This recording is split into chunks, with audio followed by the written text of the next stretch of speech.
Olá pessoal, sejam bem-vindos a mais uma aula. O tema da nossa aula hoje é preço barra valor patrimonial, então nós vamos falar aqui desse indicador financeiro que é muito utilizado para verificar se um fundo imobiliário é negociado com ágio ou com desconto, ou seja, você vai fazer uma avaliação de preço.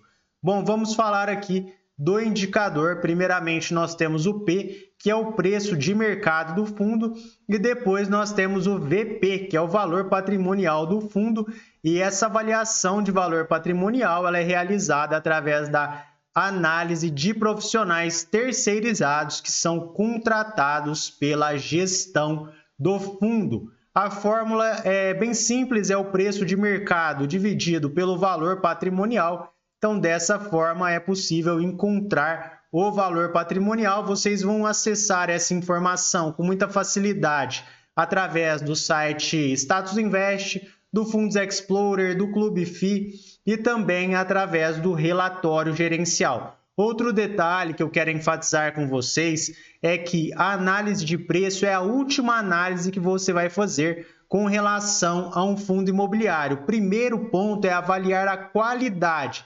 Se um fundo ele não tem qualidade, não interessa se ele está negociando com muito desconto, não importa, certo? Não faz sentido você comprar. Primeiro ponto e mais importante em qualquer análise é a qualidade do ativo, certo, pessoal?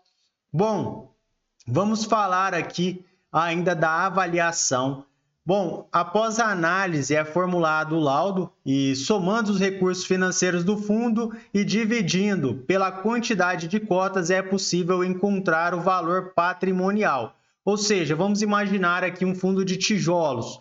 O que essa empresa que realiza essa análise vai fazer? Vai avaliar imóvel por imóvel, vai verificar o valor de mercado daquele imóvel de acordo com critérios técnicos e, após realizar essa avaliação, ela irá somar ali todo o portfólio, somar o valor de mercado de todos os imóveis do portfólio e vai chegar, é claro, ao valor patrimonial do fundo. No caso dos fundos de fundos ou fundos de papel, eles vão verificar o valor dos ativos financeiros, certo?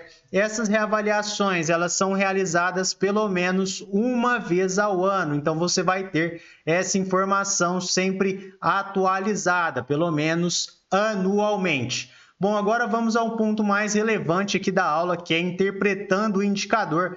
Então, nós temos aqui, quando o preço barra valor patrimonial é menor do que 1, quando, no caso, o valor de mercado do ativo está abaixo do seu valor patrimonial, sendo assim, o mercado se dispõe a pagar menos do que o fundo possui de patrimônio, ou seja, aqui vocês estão verificando que o fundo está sendo negociado com desconto, certo? Que ele está barato, só que vocês têm que avaliar, como eu disse, a qualidade. Quando você começa a analisar a qualidade, muitas vezes você chega à conclusão de por que aquele fundo está sendo negociado com desconto.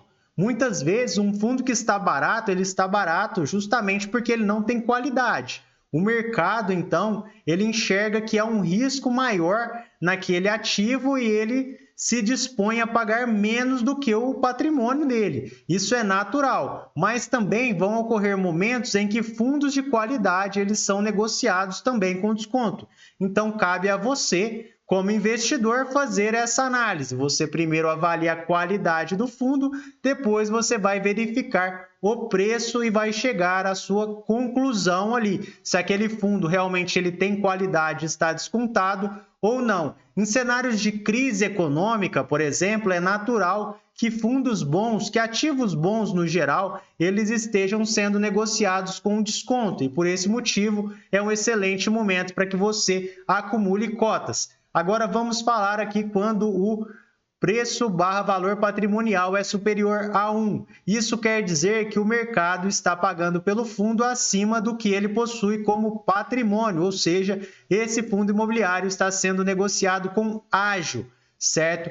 Nesse caso, significa que investidores estão otimistas em relação ao ativo. Uma coisa que vocês têm que sempre pensar sobre mercado financeiro é o seguinte: Não existe almoço grátis no mercado. Então, os fundos de maior qualidade, geralmente eles vão ser negociados com um pouco de ágio, sim. Só que você tem que ficar muito atento, porque depende do ágio. Vamos imaginar aqui um fundo imobiliário sendo negociado a 1,05 valor patrimonial.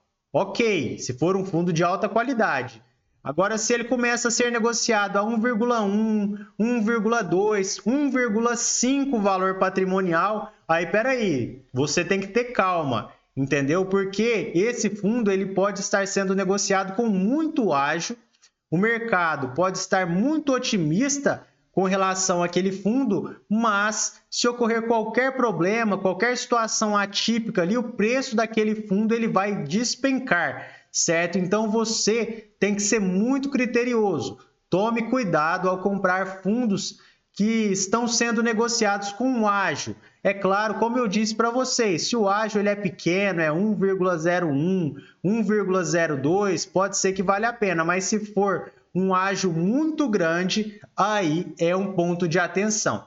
Por último, aqui nós temos o valor patrimonial igual a 1, que é quando, no caso, os ativos do fundo estão sendo negociados em equilíbrio com relação ao seu volume patrimonial, ou seja, o fundo está no preço. Isso quer dizer, por exemplo, que muitas vezes o mercado não está tão otimista com aquele ativo, certo? Mas também que ele não é um ativo ruim. Ou pode ser, basicamente, que o mercado ali precificou bem realmente e está tudo certo. E também é um ponto interessante de entrada. É claro que você já vai ter avaliado a qualidade do fundo e vai saber se vale a pena ou não comprá-lo. Bom, e vamos aqui ao ponto final dessa aula, que é utilizando o P/VP na análise. Bom, o que vocês têm que ter em mente, pessoal? Para fundos de tijolos, essa avaliação ela pode não ser tão eficiente, porque o mercado ele pode apresentar distorções, pois há certa assimetria entre o mercado real e o secundário, e a avaliação que ela é realizada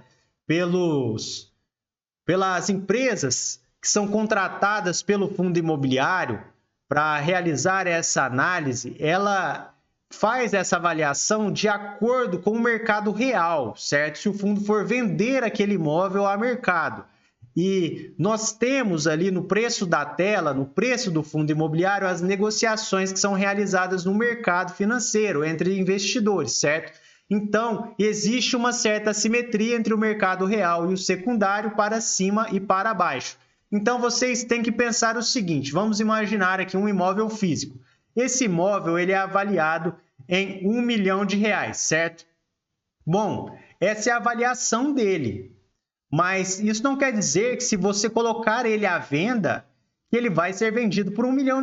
Pode ser que ele receba a proposta só de R$800 mil, R$900 mil, entendeu? E o que vale ali, de fato, na hora da venda do imóvel é a pessoa que está disposta a pagar por ele, certo? Da mesma forma que esse imóvel avaliado em R$1 milhão, ele pode ter muita demanda, principalmente dependendo da localização. Se for uma localização muito boa, tiver algumas empresas interessadas naquele local, aí o preço dele pode ser até maior, ele pode ser vendido ali por R$1 milhão e 100 mil, R$1 milhão e 200 mil, então isso varia, depende, pessoal. Por isso que essa avaliação do preço/valor patrimonial nos fundos de tijolos, ela tem uma certa eficiência, mas ela não é tão grande, devido a esse motivo, a essas distorções. Agora, quando a gente fala dessa análise com relação aos fundos de papel e os fundos de fundos, ela é muito mais eficiente, pois as precificações elas são mais ágeis por se tratar de ativos financeiros. Então, é mais fácil realizar esse cálculo com ativos financeiros. Então, resumindo aqui para vocês, a avaliação de preço de um fundo de papel ou um fundo de fundos é basicamente esse indicador. Então, se o preço/valor patrimonial estiver igual a 1, está no preço. Se estiver acima de 1, é bom você nem comprar, que esse fundo está sendo negociado com ágio. E se estiver abaixo de 1, é porque ele está sendo negociado com desconto. E aí é interessante que você invista nesse fundo, é claro, se ele tiver qualidade, certo? Nos fundos de fundos e fundos de papel, se você paga, por exemplo, 1,10 valor patrimonial, isso quer dizer que você está comprando R$ 1 por R$ 1,10. Então, é uma precificação bem eficiente nos fundos de fundos e fundos de papel. E esse indicador, para esse tipo de fundo imobiliário, de fato, ele é muito importante, muito relevante na análise. Bom, pessoal, com relação a essa aula, esses são os principais pontos. Agradeço a todos vocês que ficaram até o final e vamos seguir. Vamos para a próxima aula.